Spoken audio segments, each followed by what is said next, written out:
তো হ্যালো বন্ধুরা, ফিরে এলাম টিপস অনলাইন বাংলার আরও একটি নতুন ভিডিও নিয়ে। তো বন্ধুরা, আজকের এই ভিডিওটিতে আমি তোমাদের দেখাবো এসবিআই এটিএম এর পিন কিভাবে চেঞ্জ করতে হয়।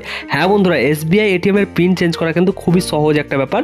তোমরা এই ভিডিওটা পুরো দেখো, তাহলেই তোমরা খুব সহজেই এসবিআই এটিএম এর পিন চেঞ্জ করতে পারবে। তো চলো ভিডিওটা শুরু করা যাক কোনো রকমের দেরি না করে। তো বন্ধুরা, এসবিআই এটিএম এর পিন চেঞ্জ করার জন্য প্রথমেই তোমাকে চলে যেতে হবে এসবিআইয়েরই একটা এটিএম এর মধ্যে। আর এসবিআই এটিএম এর মধ্যে গিয়ে তোমাকে কি করতে হবে, এই যে কার্ড ঢোকানোর জায়গাটা আছে, এই কার্ড ঢোকানোর জায়গাটায় তোমাকে তোমার এটিএম কার্ডটা ঢুকিয়ে দিতে হবে ঠিক এইভাবে। আর এটিএম কার্ডটা ঠিকঠাকভাবে ঢুকিয়ে দেওয়ার পরে তুমি এটিএম এর স্ক্রিনে দেখবে ঠিক এইরকম একটা লেখা চলে আসবে, hi please do not remove your chip card, leave your card inserted during the entire transaction. এটার মানে হচ্ছে তুমি কার্ডটা বের করবে না যতক্ষণ না তোমার ট্রানজাকশনটা কমপ্লিট হয়ে যাচ্ছে, কার্ডটা তুমি ভেতরেই ছেড়ে দাও। এরপর এখানে একটু প্রসেসিং হবে, আর কয়েক সেকেন্ড প্রসেসিং হওয়ার পরে এখানে তোমাকে ল্যাঙ্গুয়েজ সিলেক্ট করার জন্য বলা হবে।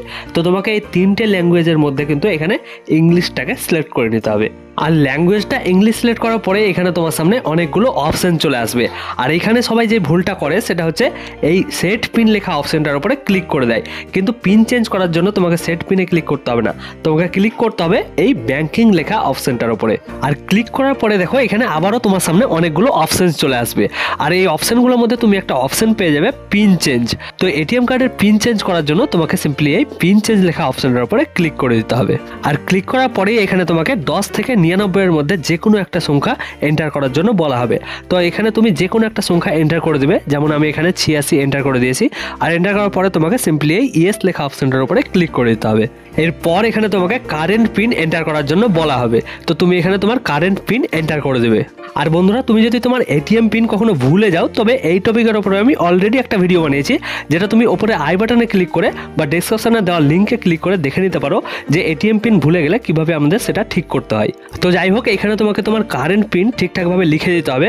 আর তারপরে এখানে তোমাকে একটা নতুন এটিএম পিন সেট করার জন্য বলা হবে। তো তোমাকে এখানে নিজের মতো করে একটা নতুন এটিএম পিন লিখে দিতে হবে। আর নতুন এটিএম পিনটা লেখার পরে তোমাকে এখানে আবারও একবার ওই নতুন পিনটাকে রিএন্টার করার জন্য বলা হবে। তো তোমাকে এখানে আবারও একবার ওই নতুন পিনটা লিখে দিতে হবে বা রিএন্টার করে দিতে হবে। আর নতুন পিনটা রিএন্টার করার পরেই এটিএম এর স্ক্রিনে একটু প্রসেসিং হবে। আর কয়েক সেকেন্ড প্রসেসিং হওয়ার পরেই তোমার ট্রানজাকশনটা কিন্তু কমপ্লিট হয়ে যাবে। আর ট্রানজাকশন কমপ্লিট হওয়ার সাথে সাথে তোমার পুরনো এটিএম পিনটা কিন্তু চেঞ্জ হয়ে যাবে আর নতুন এটিএম পিন সেট হয়ে যাবে। তো বন্ধুরা, এটাই হচ্ছে এসবিআই এর এটিএম পিন চেঞ্জ করা সঠিক এবং সবথেকে সহজ পদ্ধতি। আর তারপরেও যদি তোমরা এটিএম রিলেটেড কোনো রকমের কোনো সমস্যায় পড়ো, তবে তোমরা কমেন্ট করতে পারো বা টেলিগ্রাম আর ইনস্টাগ্রামে আমাকে ডিরেক্টলি মেসেজ করতে পারো। আমার ইনস্টাগ্রাম লিঙ্ক তোমরা এই ভিডিওর ডেসক্রিপশনে পেয়ে যাবে। তো আজকের ভিডিওতে এইটুকুই, দেখা হচ্ছে পরবর্তী কোনো নতুন ভিডিওতে। ততক্ষণের জন্য টাটা, বাই বাই, জয় হিন্দ, জয় ভারত।